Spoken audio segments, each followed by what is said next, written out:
Hi guys, welcome back to my XPS guide. I'm gonna review Neilikka, the orange Exviranger. Let's start from her passives. Her passives are about the same as Ross. In the normal form, she has mediocre attack and true double hand attack boost, but nice killers. Brave Shift form is where she shines because she gets 2500 static attack, 200% faster chain, and 300% true double hand attack. The main difference between her and Ross is one killer. Neilikka is specialized against stone and Ross against dragon. You also want to have her X+2 because she needs to use her normal form limit burst as soon as possible. What about abilities? Let's take a look at her normal form. Neilikka normal form is kinda set up form. I said kinda because in certain situation, the limit burst has higher damage modifier than the Brave Shift form. But again, if you count the attacks that's different, maybe you're gonna stick with the Brave Shift limit burst. There are two ways to use her. If you want to maximize her normal form limit burst, then use intellectual way to fight in the first turn. This is gonna make your normal form limit burst deal 300 times lightning physical damage, which is not bad at all. But if not, then use your limit burst at the start of the battle to get plus 90 times damage modifier for your Brave Shift limit burst. By the way, I cannot test it, but I think the normal form limit burst won't get damage increase from the buff, because there's description that says physical damage against certain enemies type. On the second turn, you can go to Brave Shift form immediately because unlike Rush, she doesn't have slow start cooldown ability. By the way, Neilikka has a powerful combo in this normal form, but again, you want to use it in the Brave Shift form because you have better attack stats there. So let's take a look at her Brave Shift form.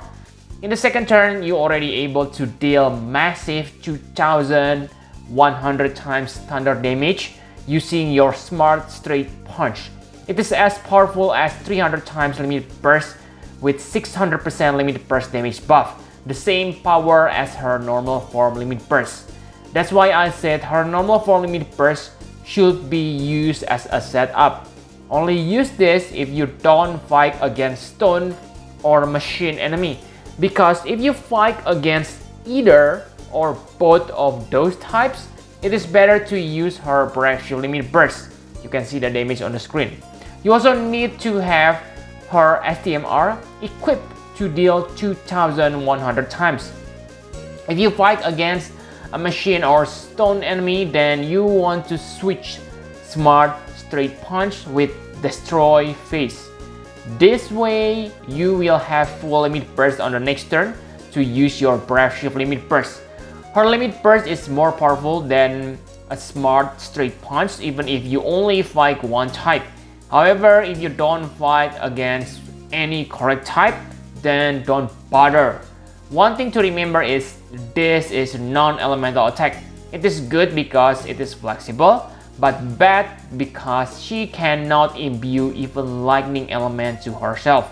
So yes, you need to rely on others. So let's talk about partner.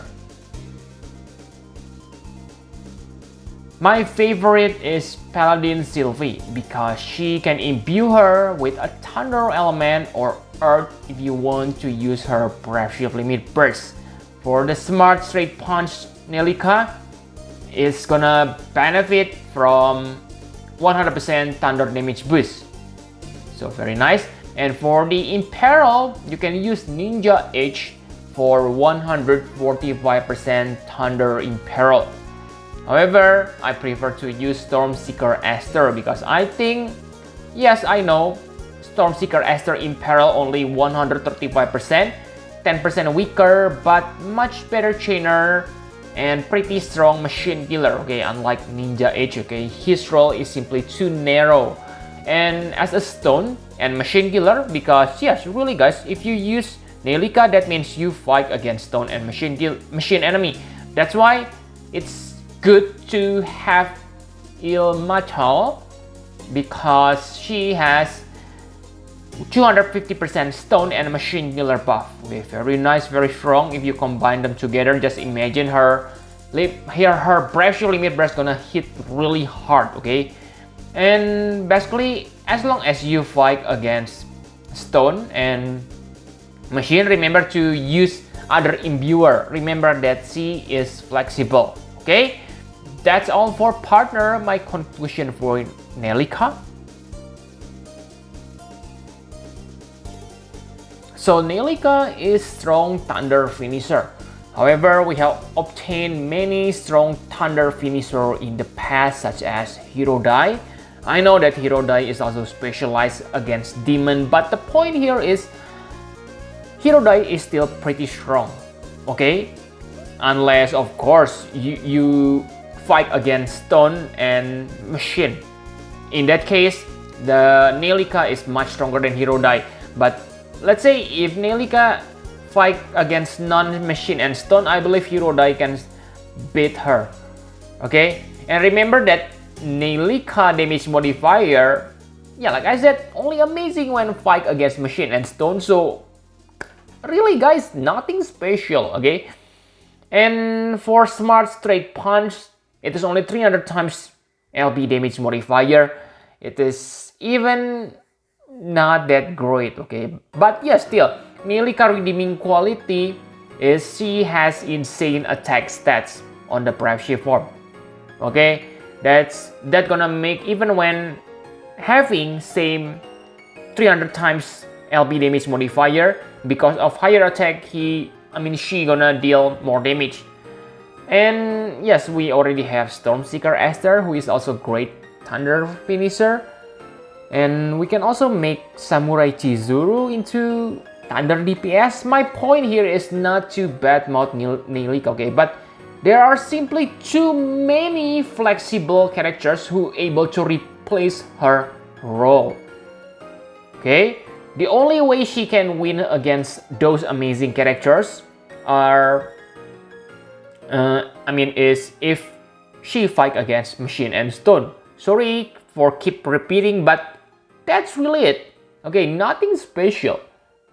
And for the Trustmaster reward, it is same like Rush. Okay, it is elemental lock weapon, and she is probably the only character that want to equip this. Okay, because elemental lock, who gonna like it?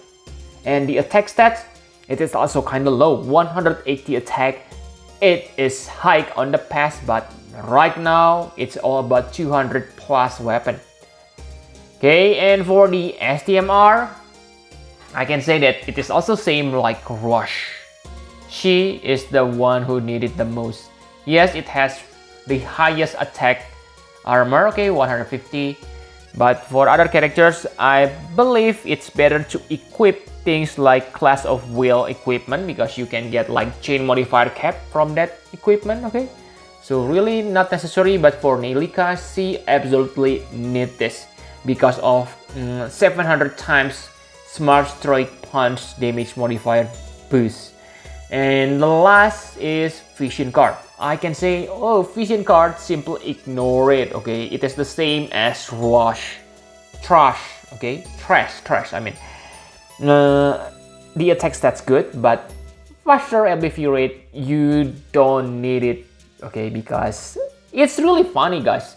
They create character like this to deal massive amount damage on Dark Vision, but the card is kinda made for long battle.